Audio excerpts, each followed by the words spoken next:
From Serenia to Etheria, from Tamir to Tarna, from the aluminum mallard to Mordavia, and New Orleans to Newark, everyone is tuning to Phoenix Online Radio for the Hassan and Graham Radio Hour on 55.5 PODG. Broadcasting live from Stick Studios on the Isle of the Crown, it's King Graham of Daventry.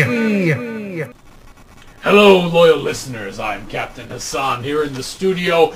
We're so close to All Hallows Eve. It's one of my favorite holidays. I'm quite excited. And sitting next to me is some guy in a cap. No, I'm Graham. Just Graham, King Graham.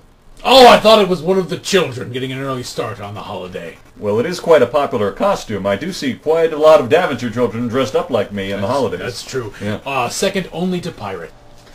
Well, the festivals are really big and popular this time of year among the Seven Isles. The Isles of the Sacred Mountain. Right. They can fly there. So Right. everywhere they're flying, the winged ones all dress up like people who can't fly. Right. And they mock us for our lack of flight. Well, I built an elaborate, interesting. I built an elaborate flying costume with wings so I could look like Lord Azure. Visited his bedchamber. And I have to say, Halloween, once again, my favorite time of year. I really... Are you telling me that you slept with Lord Azure's wife? Pretending to be Lord Azure himself. I don't know if anyone slept. Setting back Seven Isle relations a decade. Setting back or advancing beyond your wildest dreams. Really? Well, I mean, there are things that wings can do. Real ones, not just the fake ones that I doesn't. Hey, are we losing? Frederick, are we losing signal? I'm not. Look, I hope so. Look at the monitor. I don't even see. Is anyone... Are we even broadcasting? Where did you put Monkey. This is the problem when you broadcast out of a Magic Seashell, sire. Very much so. Maybe shake it? Turn it on its side? That's what she said, sire. Very well played, Hassan.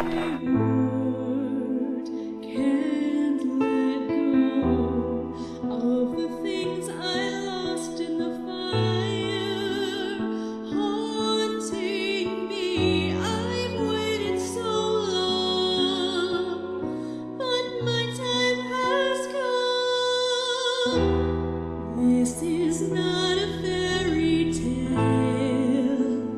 Death is not the end. Every time I close my eyes, I still see the flames. I will avenge them. The life you cut down.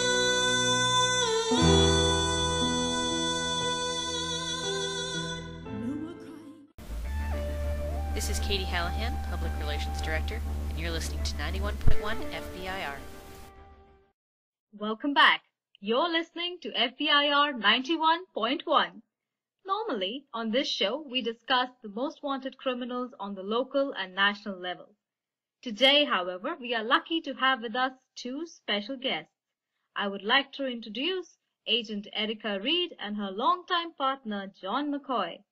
Thank you for joining us on the show, Agent. You can thank Director Davies for this. Not like we had any say in the matter. What my partner means to say is, thanks for inviting us. It's not every day that we're called to discuss our work. Erica? Yes, as John said, thank you for inviting us here today. Both Agent Reed and Agent McCoy are with the FBI station in Boston. And you'd be happy and relieved to know, dear listeners, that they have put some of the city's most dangerous criminals behind bars. Now, before I turn the show over to you, where I'm sure you'll be swarmed with questions, I have one of my own. What made you two go into law enforcement and eventually join the FBI? Go ahead, Red. Tell the nice people why you chose this profession over some run-of-the-mill, pansy-ass 9-to-5 desk job. Well, for me it was like joining the family business. I grew up watching my father, who worked for the BPD. I guess I kind of found my calling. What about you, John? Oh, what's to explain? I love the blood and gore, doesn't everybody? Not again, John. All right. I don't blow a fuse, Red. I think what drives me is seeing the perps involved, getting their just desserts. Helps me sleep better at night, you know? It's always nice to know that we have dedicated people like you two working to keep us safe. I'll stop talking now and hand the show over to you as you take your first caller. Wow, you mean we get to host our own radio show? Neat. I would rather do this today than any other. Oh? And why is that, Red? Well, for one thing, it's much easier to sit next to you when you don't reek of eggs and onions. What do you have against my egg sandwiches? They're tasty, nutritious. Their smell serves as your personal cologne. I swear, everyone at the Bureau can smell you from yards away. Look, let's just agree to disagree, shall we? Let's see who's on the line. Hello? Hi. When you're dusting for fingerprints, why doesn't the dust just blow away? Any idea, John? Not one. That would be a question for my good buddy Terrence. He's the lab geek around here. I just catch the bad guys. And I catch the donuts. You do love to eat. Almost as much as you love your job. I don't know about that, Red. We'll be right back after these messages. Persuasive, irresistible, seductive. Try Armand's new scent, Stolen, today. Looking for a new job? One that will keep you guessing? Boston's coroner's office is hiring and the benefits are to die for. Intensive knowledge of human biology as well as chemistry are a must. Salaries start at $50,000 a year and yearly bonuses are offered. Drop off your resume at the front desk or send an email to coronerjobs@cognition.com. Warning, this is not an actual job. Welcome back.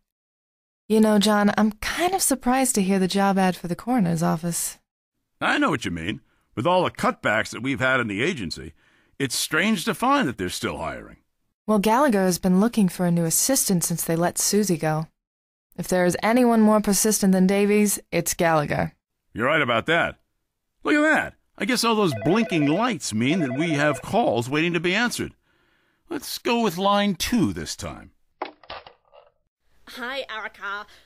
Did aliens really crash in Roswell, New Mexico? And is the FBI covering it up?